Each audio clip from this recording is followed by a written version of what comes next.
Excuse me, Charles. Chris? I'm here. Go ahead. Were you with Restore the Republic when Charles? I was there too. The Resurrect the Republic, the Restore the Republic plan, TRAP, was Tim Turner with Aaron Russo. I remember Aaron Russo. I wasn't involved with his organization. It was later on when Tim Turner came around. If that was his real name, I'm not sure of that. Okay. I haven't. That sounds familiar, but when it ended, it was when, you know, Gary Franchi? Yep, I know Gary Guy Franchi. He's the one that came out of it. I don't know if he's the one that was trying to influence Russo at the end there, because Russo got kind of confused and then everything split up. Of course, it was only a phone call at that time, besides Russo making the movie, you know, America, Freedom to Fascism, which went viral, and we watched it do that. But that's where I met Charles, and yeah. Interesting.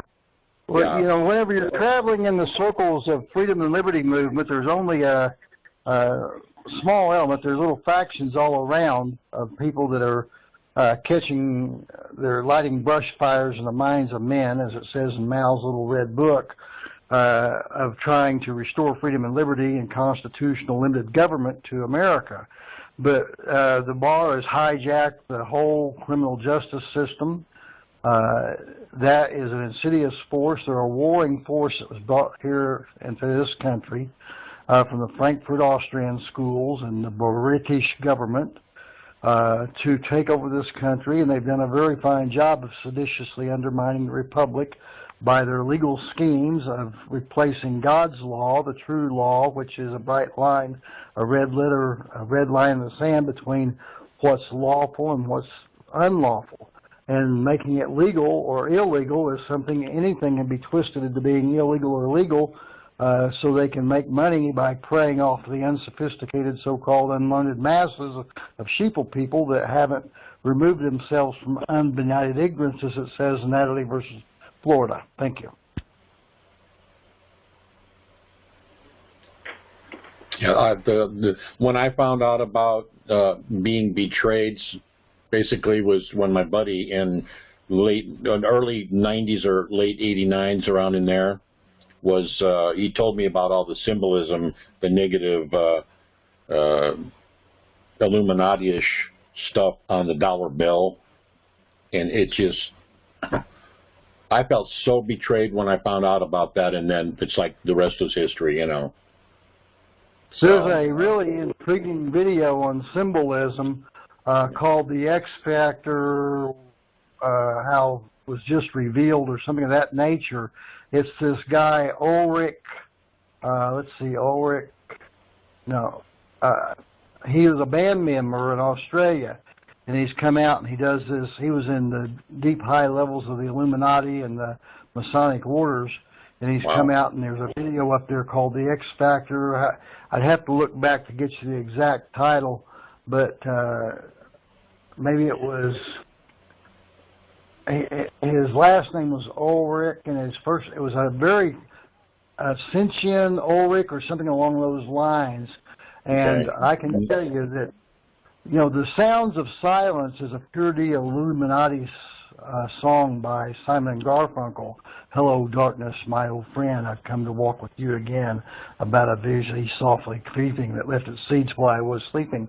You know, so many of the songs that we heard when we were growing up in the 60s by the Doors and others, Mamas and Papas, and it's just, it's really bizarre that we were so naive at that time. We didn't realize the sophistication of mind control programming we were being exposed to through the music, the death of Mu. That's what music means. It's a reverse word translated. And these sounds of silence, because symbols don't change, or the signs of Baal don't change to those who are learned in the arts of deceit and making signs of Baal to signal the other initiates. Well, the thought came, yeah, here. The thought came to me was that we're talking about this tribunal. I saw, well, first of all, before I forget, Chris, did you know of a guy from California named, Henry Nicole? He's like in government, kind of. Have you ever heard of him? You're not talking about Henry Macau, are you? No, that's not the Mac thing. No, he's a guy that was in RTR. I just wondered. Anyways, this tribunal thing, new subject. I saw a list from whatever thing it was on. It was just another information I was getting in the little bit I've got, but it was like a yellow pad of paper, you know, the smaller one, like this right here, you know, like that, with all these lists. Have you seen that, Charles? It was the list of people that are being or have been executed, and then every now and then it says tribunal, like they are going to go through the military tribunal, but the word executed was by them too, but they are evidently getting the benefit of the trial. The other ones maybe not. But you're not going to freaking believe who was on the top of the list, but you probably will. It sort of freaked me out, but Adam Sandler, the comedian, but of course we know people like Beyonce and whatnot, they're all on the dark side.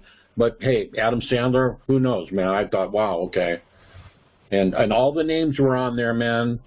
But you know, you talk about that Abu Ghraib place, they're working that out right now, because that place evidently was a dump hole, and they're resurrecting it now to stuff people in there with this.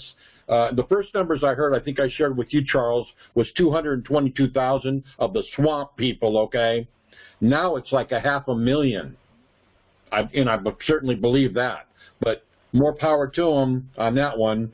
It's getting the dregs of society and that evil element. It's pounding it down, man, because we don't need that on our backs.